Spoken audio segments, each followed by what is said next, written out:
The title of this presentation is A Less Stressful Study Abroad, not just because the place I studied abroad, Colombia, they have such a carefree attitude, but because the purpose of this presentation is to provide all of you with information I wish I would have known while I was planning my study abroad and before I actually departed. So we're going to break that into 4 different parts. Start by breaking down how do you choose a program or location for your study abroad. Then once you've chosen a program, how do you go about planning out your semester? Third, we're going to talk about some final things you'll need to do to prepare for your actual departure. And then finally, a few tips for settling into your home country. I'm also going to try to keep you entertained with some interesting stories from my time in Colombia. A little introduction about myself. My name is Luke Hobbs. I'm a junior here at WCU. I'm a construction management and Spanish double major. And during the fall of 2023, I spent 4.5 or 5 months down in Barranquilla, Colombia, studying abroad. So first, let's talk about choosing a program or location. And this is going to be one of the most fun parts of your planning process, and it can also be the most stressful. So I've given you a list of factors here that I want you to consider, and this will also be on the handout that will be included, where you can write down, what are your top 3 factors? Because as my mother says, you can have it all, but not all at once. So you want to kind of zero in on what is most important to you in a study abroad. Is it learning a language? Is it having a homestay? Is it cost? Are you short on classes you have left, so you have to get these specific classes? But what's important is you pick your most important, I would say. Give yourself a top 3 and then try to zero in on a program that fits, especially those number 1 and 2. So among those factors, like I mentioned, language. Probably the most common reason people study abroad is to learn another language. So when picking a program, if you want to learn Spanish, sorry, you're not going to be going to Japan. Additionally, cost. Cost is always a factor. Of course, we have lots of great scholarships and things there at WCU that can help you out, but of course, it's something to consider. Program type. So whether you do, an ISEP, a third party, or a WCU Direct, that's getting a little bit into the weeds, and global studies can explain that a lot better than I can. Certain programs are going to have, or certain program types, whether you choose to go WCU Direct, go through a third-party provider or ISEP, they're going to have different advantages and disadvantages. Another factor to consider, which I didn't even think about, but I would 100% put in your top 3, is whether a homestay is offered. I think a homestay is one of the most important things you can have in a study abroad experience. Living in a home with someone who lives in a foreign country, has grown up there their whole life, is going to give you such a better cultural immersion experience. And additionally, like we were talking about earlier with those language skills, there's going to be no better way to learn language than living with a family who speaks exclusively that language. Next, a hugely important factor to consider, and something I didn't even think about before I studied abroad, was departure dates. What do I mean by departure dates? Foreign countries do not have the exact same semester schedule as we do here in the States. Say our school starts the fall semester next year, August 22nd, and goes till December 12th. That is just for our school. So you have to get America's semester system out of your head. In other countries, they might start in March and end in June. I mean, my program started in mid-July and then ended in December, so it was a long study abroad. You might be thinking, why does this matter? And it might not matter for you. You might have an open calendar, you can study abroad whenever. But for me, in construction management, our internships are hugely important to our career outlook once we graduate. So me studying abroad and having to leave in mid-July meant I couldn't get a proper 10-week internship my first summer in college. Additionally, an internship is required for us to graduate in the construction management program. So had I waited till senior year, had not had an internship, that would have eliminated that program from the program that I ultimately picked from my options, because I would have left early and not been able to secure an internship. So pay close attention to your departure dates. I don't think there's another factor that will eliminate more programs from the wide array that you have to choose from than departure dates. Now on to kind of I wouldn't say a mistake, but definitely something I wish I would have considered more. So you're probably going to do a ton of research on what country you want to go to. You're going to pick out, oh, I want to go to Bolivia, I want to go to Japan, I want to go wherever. And you kind of disregard the different cities in that country. Even these small countries like Colombia, I have a slide on here that shows the enormous difference in between 4 Colombian cities. You have Colombian cities that are in the mountains.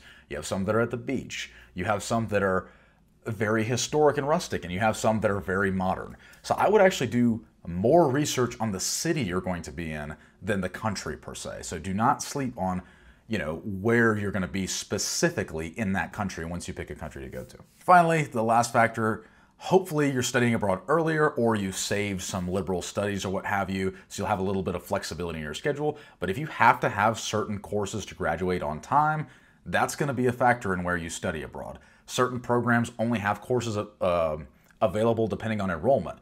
So for example, I had this beautiful plan. I was going to take business Spanish, and I was going to get a business technical elective done and a Spanish credit at the same time. It was offered on the program roster. I thought, oh, for sure, this is great. I'll get 2 class credits, kill 2 birds with 1 stone. And I got down there and no one else signed up for it. So they didn't teach business Spanish that semester. It's unlike here where a lot of classes are committed to being taught regardless of enrollment. In other countries, it's not necessarily the case. So you might pick a class and unfortunately you don't get it. So it's just something to keep in mind, not to scare you. All right, so enough boring talk. Let's talk a little bit about La Ciudad Perdida. So this was an amazing set of ancient ruins I was able to visit in northern Colombia in what's called the Sierra Nevadas, a beautiful mountainous jungle. And La Ciudad Perdida is, like I said, a set of ancient ruins. It was just discovered in the late 70s. It's actually discovered by some members of a cartel, funny enough. And then as soon as they discovered, a lot of other groups flooded to the area and all claimed it was theirs. So the indigenous groups from surrounding areas, certain communist guerrilla groups came, and there was a horrible period of violence, all claiming rights to La Ciudad Perdida. Eventually, the indigenous groups cut a deal with the government, so now, much like we have the Cherokee Reservation here up in western North Carolina, they have their own autonomous zone around La Ciudad Perdida, the Wiwa and the Kogi people, and they run La Ciudad Perdida, and they manage all the tourism in there. And as far I say tourism, but Westerners are sparse in this part of the world. It takes 2 days of hiking to get in and 2 days of hiking to get out. You have to pay a Wiwa or a Kogi guide to bring you. You can't just go in there by yourself. But it was fascinating learning about this indigenous culture. I've got a picture you'll see on the left is the actual La Ciudad Perdida, and then on the right are some Wiwa huts where the Wiwa people actually live. This next slide, this guy who it looks like I'm shaking hands with is actually what they refer to as the spiritual leader of the Wiwa people. So he is in charge of the somewhat, I heard anywhere from there may be 3,000 Wiwas to 40,000 Wiwas, but they're all scattered throughout the jungle, so no one really knows. But funny enough, La Ciudad Perdida and that little village I showed you, along with the spiritual leader, is on the 50 mil peso Colombian bill. So it's kind of cool that I actually met the guy who's on a piece of world currency.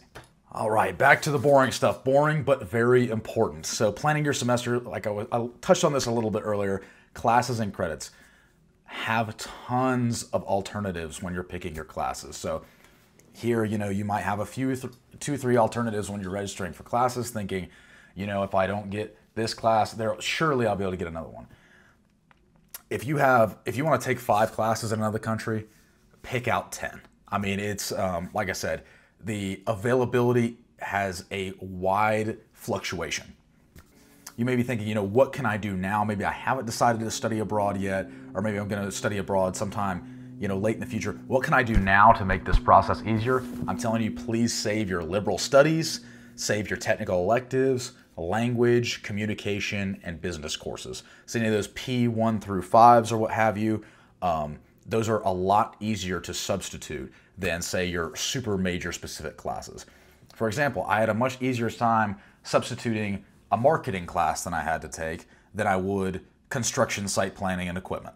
Another thing is, if you're in the honors college, discuss your honors credits before you depart. I didn't discuss my honors credits before I departed, and I probably missed out on some opportunities. I could have done some cool honors credits, done some cool projects down there and fulfilled some of those credit requirements. And then a final note on planning your classes and credits.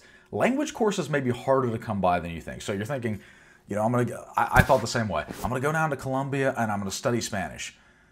And I'll ask you this, how many basic level English courses do we teach at WCU?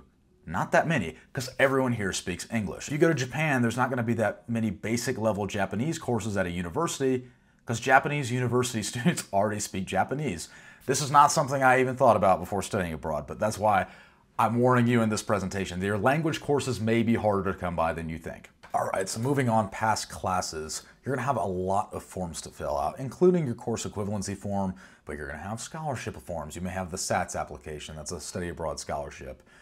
You're gonna have visa applications. If you go third party, you're gonna have different forms through that company.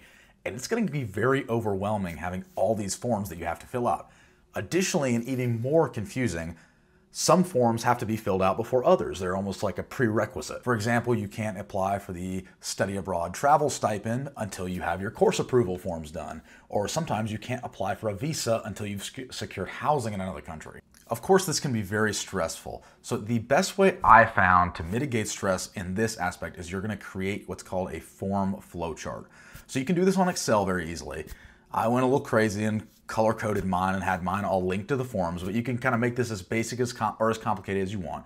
But you want to get some little boxes on Excel, write the name of the form, whose signature or what materials you need to complete the form, and you're going to do that with every form that comes your way. And then as you compile more and more forms, you're going to put little red arrows that show which forms need to be completed before others. And before you know it, you'll have this really fantastic chart that will show you exactly what you need to work on to move your study abroad forward. That way you're not working on forms that you get to the end and then you don't have a signature you need. Also, when you're hunting down these signatures from different departments, you can take 4 different forms. If you need one person to sign 4 different things, you don't have to make 4 separate appointments. And trust me guys, it's a lot easier to get signatures from the head of your department or the registrar's office or what have you. When you walk in, you know exactly who you need to talk to, you have a plan, and you know exactly what forms they need to fill out, versus you just make an appointment and you stumble in there and you assume that they'll know what you need. People at this university want to help you, but they also don't want to waste their time. So when you make an appointment with somebody, be ready. Know exactly what signature you need, what they need to do for you, and just be direct. All right, and now time for another little anecdote. So when I first got to Colombia, one of the first things I noticed was that siestas are not a joke. We always talk in Spanish class about siestas, and it seems like it's such an ancient thing. I think of the past. Hispanic countries, people don't nap anymore. In the modern economy, that has no place. That is not at all the case in Colombia. Everywhere you go, including this is some pictures from my university, you will see people just laid out sleeping, which I mean is totally crazy and foreign to us. On the right here, you'll see a picture. This is called the sleeping basement. It is an official room. It's a basement underneath one of the university buildings where it's nice and cool, because Barranquilla is exorbitantly hot in the summer and all year round, unfortunately. This is a basement, it's nice and cool, and students will go down there and just spread out. There will be 40, 50 students napping. It is the craziest thing. It's one of the craziest things I saw down there, and I thought, this is absolutely absurd. But before you know it, I started to kind of get the hang of it, and I was going through pictures the other day, making this presentation. I found a picture my roommate snapped of me of taking a concrete floor nap. So I guess, eventually you'll find if you study abroad for a whole semester, it does not take long before you assimilate into the other culture and start to adopt some of the practices you thought might have been really bizarre. All right, finally, let's say you got all your forms filled out. You got all your course equivalencies figured out. The hard part is over. It's time to enjoy it. But here's a few extra tips for preparing for departure. First off, getting a visa. You might not need a visa, but if you do need a visa, it's important to start that process early on. For example, I applied for a visa twice, was denied twice.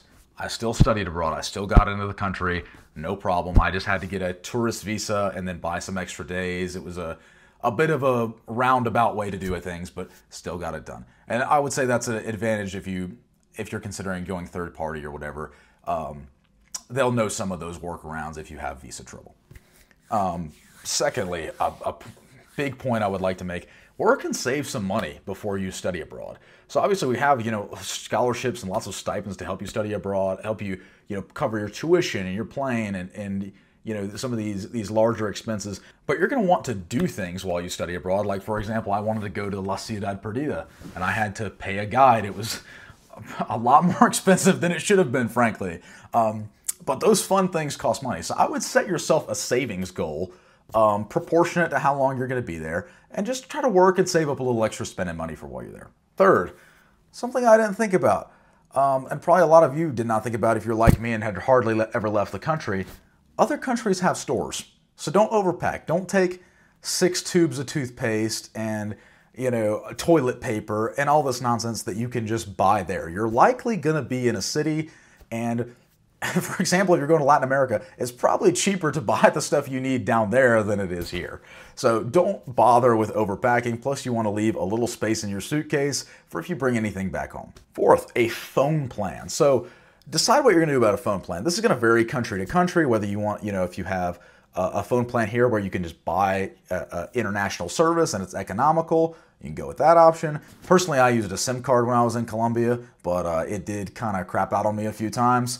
So, there's pros and cons with that option as well, but it was something like, $4 a month, or just absolutely ridiculously inexpensive. They also have eSIM cards now. I'm not exactly sure on the science of how that works, but there's lots of ways you can get your phone to work. The important part is that you have a plan for how you're going to communicate back home once you get to wherever you're going. Fifth, how will you get money once you arrive? Most likely, you can just use your United States debit card and any ATM. You pay a little ATM fee and you get cash out. I really wouldn't mess with money changers other places. Maybe there's some countries where they're totally legit. I have not experienced that anywhere I've been, but do a little research and figure out how you're going to get money once you arrive. And then finally, plan out when you're going to go do fun things. Like I said, the Ciudad Perdida for me, it was 5 days total. It was 2 days hiking in, a day at the city, and then 2 days out. So that's, not every program is just going to have 5 days off in a chunk. Also, if your family is visiting you and you only have, one long break, make a decision. Do you want your family to be visiting you and they're going to want to stay in your home city where you're based during that break, or do you want to have that break open to go travel the rest of the country? Just something to think about. And finally, a few tips for settling in. Make sure you continue any physical activity you're going to do. So me and my roommate found that there were a lot of tennis courts in Barranquilla, so we ended up playing tennis quite a bit. Continuing your religious or spiritual practices you have. If you go to church here, find a church there. It's probably not going to be the, in Colombia I had an awful time finding a Southern Presbyterian church, but you have to adapt a little bit, and obviously it's going to change, but try to continue your religious practices. It's really going to help you stay in a routine when you're in a foreign place. I would say talk to everyone too. As soon as you get down there, there's going to be probably some other international students, and of course, the local students. Talk to as many people as you can. You never know who's going to have a cool opportunity or who's going to be doing something extreme or interesting. Like I said, network as much as possible those first few weeks especially. Of course, enjoy the experience. And one last note, I want to note that weight gain or loss in a new country is totally normal. I lost 15 pounds within my first month of being in Colombia, whether that was from the heat, just difference in diet, all the walking, what have you. But it didn't adversely affect my health, but it is something you should note of. If you put on a bit of weight or lose a bit of weight when you first get down there, that's totally normal. It's a totally different diet, totally different lifestyle. Well, I hope this presentation kind of helped you all clear up some things, and I hope even more it brought some things to your attention you maybe did not think about before studying abroad. If you have any questions, let me know, and thank you for watching.